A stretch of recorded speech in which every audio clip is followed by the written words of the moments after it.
index et bibliographie.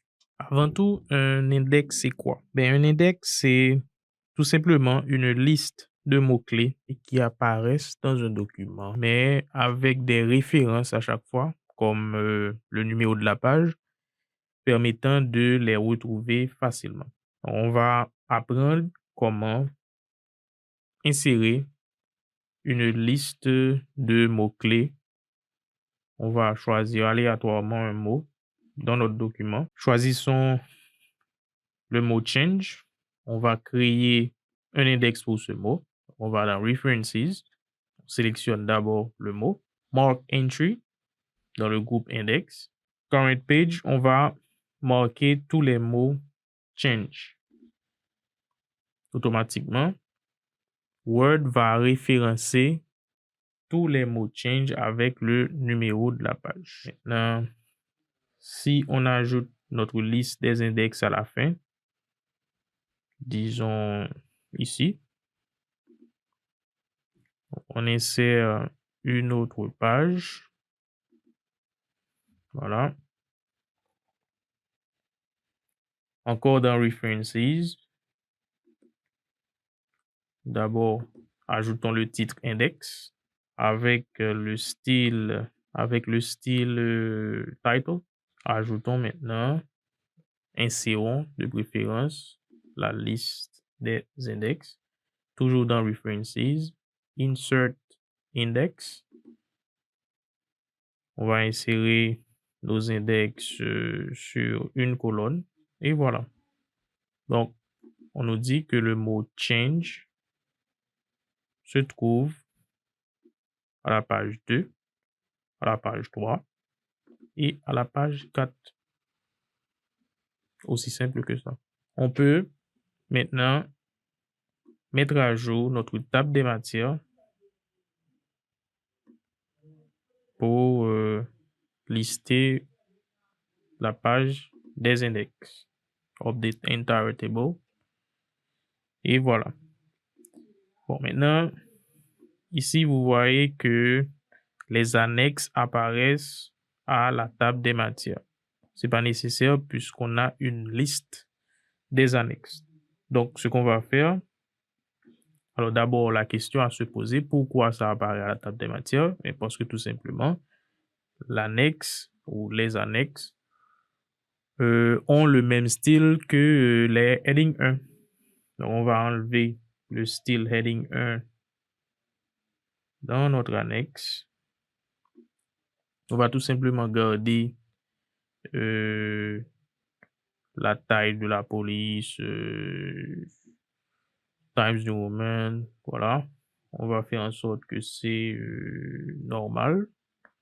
C'est Times New Roman 16. C'est centré. C'est en gras et c'est bleu. Aussi simple que ça. Donc désormais, pour notre liste des index, si on met à jour, on aura annexe A à la même page. C'est normal. Et si on met à jour maintenant notre table des matières, nous ne verrons plus annexe A.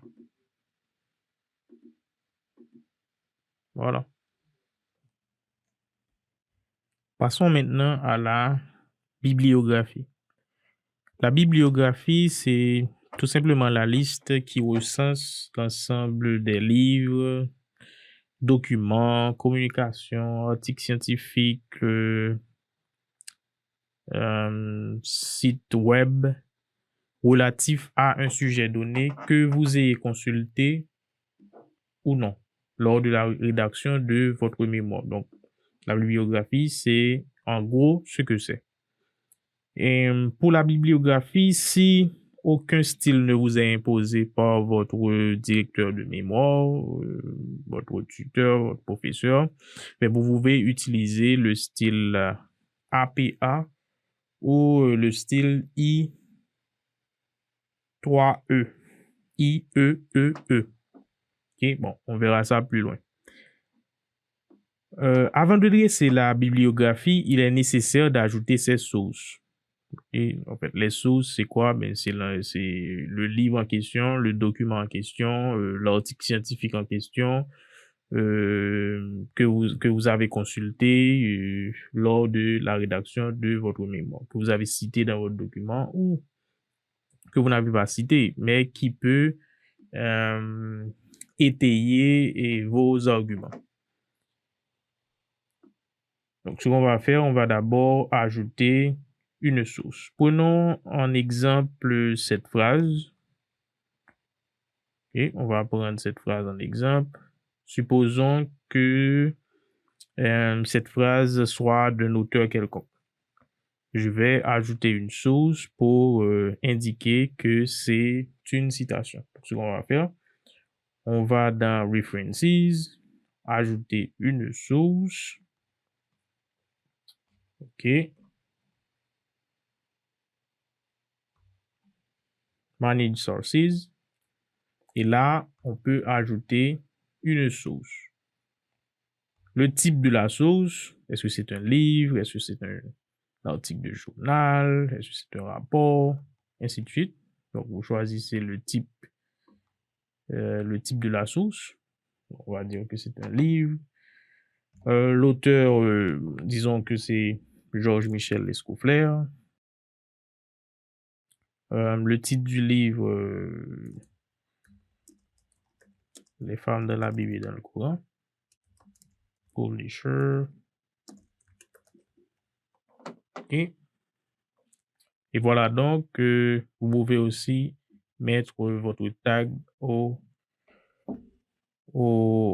livre, à la référence ou aux références que vous ajoutez. Et fait OK. Automatiquement, on a notre source. Et maintenant, ce qu'on veut faire, on peut indiquer que cette phrase, c'est bien une citation. D'abord, on peut mettre en italique. Bon, vous pouvez bien sûr créer vos styles pour les citations. Moi, je choisis tout simplement de mettre en italique. Vous pouvez aussi mettre entre guillemets. Et ensuite, on va dans References. On fait insérer citation et on choisit la source qui correspond à cette citation. Automatiquement, la citation est insérée. Alors, le style choisi ici, c'est APA. Vous pouvez choisir d'autres styles de citation comme IEEE. Tout simplement une norme pour citer des documents. Maintenant, une fois fait, on a ajouté notre source, la citation. On peut maintenant, à la fin du document, ajouter notre bibliographie. On va insérer une nouvelle page. References. On va maintenant ajouter la bibliographie. On choisit bien sûr le style qui nous convient.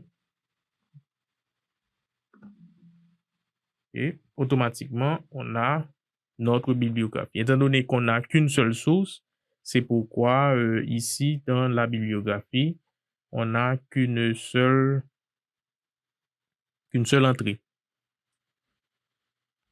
Vous remarquez assez vite que pour la bibliographie, j'ai chapitre 3 qui apparaît. Pourquoi? C'est parce que ça prend automatiquement le style heading.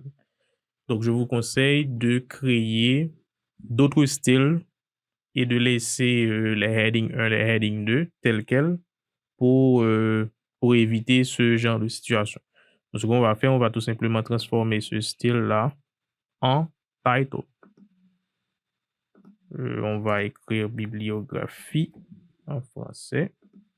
Et voilà. Maintenant, si on met à jour la liste des la liste qui se trouve à notre bibliographie, vous verrez qu'on a bien le résultat escompté. Voilà, donc c'est tout pour l'index et la bibliographie.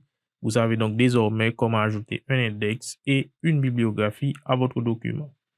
Et bien sûr, n'oubliez pas de mettre à jour à chaque fois que vous modifiez votre document, de mettre à jour la table des matières, puisqu'en ajoutant la bibliographie, il faut bien sûr qu'on ait une entrée qui correspond à la bibliographie.